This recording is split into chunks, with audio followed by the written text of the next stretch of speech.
नमस्कार बंधुओं, आज हम संस्कृत में जिस टॉपिक को ले रहे हैं वो है विसर्ग संधि में सत्व संधि। विसर्ग संधि में क्या होता है कि विसर्ग के बाद स्वर या व्यंजन आने पर विसर्ग में जो परिवर्तन होता है वो विसर्ग संधि कहलाता है। बंधुओं, विसर्ग संधि के कई महत्वपूर्ण भाग है, उनमें से एक है सत्व संधि। सत्व संधि, इस संधि को बताने वाला सूत्र है विसर्जनीय से। एक बार फिर देखिए, सूत्र है विसर्जनीय से। ये सूत्र क्या करता है, इसकी खाली विसर्जनीय से यानी विसर्ग के बाद यदि खर वर्ण आए, अब खर वर्ण यानी कि वर्ग का पहला या दूसरा वर्ण आए या श तीनों शकार आए, उन्हें कहते हैं हम खर वर्ण। तो यहाँ हमने लिखा कि खरी विसर्जनीय से यदि विसर्ग के बाद वर्ग का पहला दूसरा व तीनों शकार आए तो विसर्ग के स्थान पर से होता है, दंतस्थ सकार होता है। इसमें हमने इस पूरी व्याख्या को नियम से लिखा है कि विसर्ग के बाद यदि वर्ग का पहला व दूसरा वर्ण श तीनों शकार आए तो विसर्गी के स्थान पर श आदेश होता है। विसर्ग के बाद वर्ग का पहला या दूसरा वर्ण टे आ जाए, चे आ जाए, टे आ जाए, थे आ जाए, पे आ जाए या तीनों शकार आए, उस स्थिति में श का निर्माण होता है।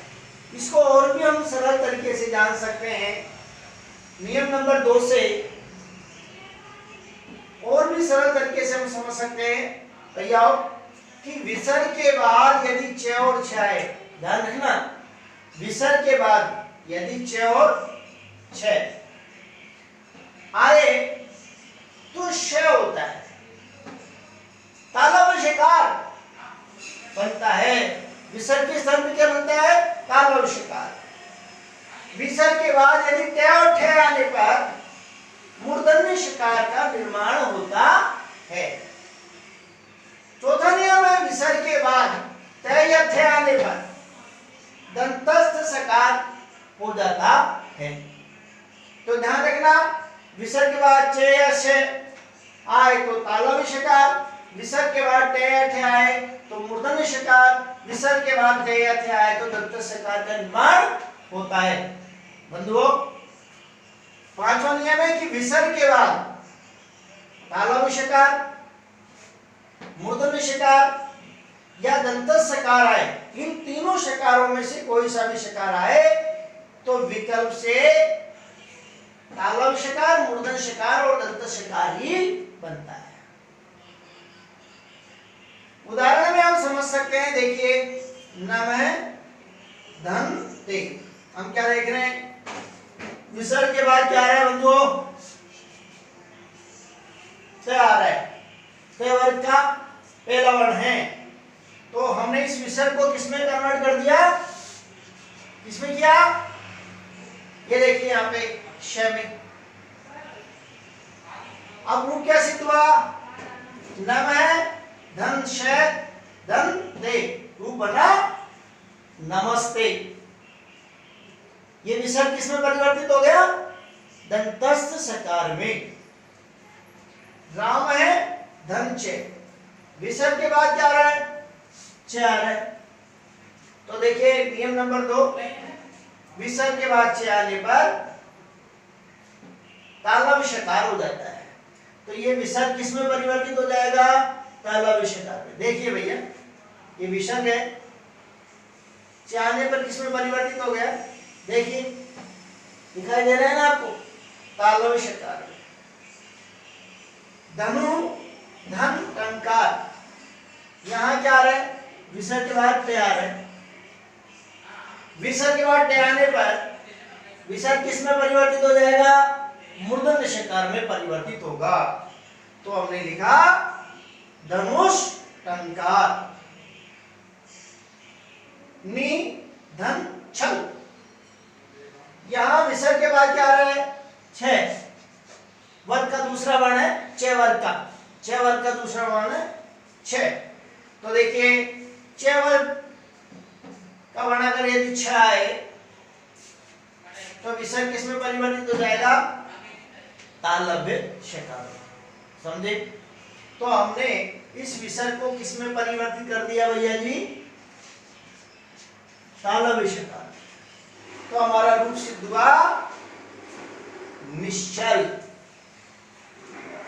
नेक्स्ट उदाहरण है नमः धनकार। यहां हम देख रहे हैं विसर्ग के बाद वर्ग का पहला वर्ण आ रहा है। तो ये विसर्ग किसमें परिवर्तित हो गया? श में। क्या रूप बना? देखिए पढ़िए क्या बना, क्या लिखा हुआ है? नमस्कार। अगला उदाहरण है राम है धन शेटे।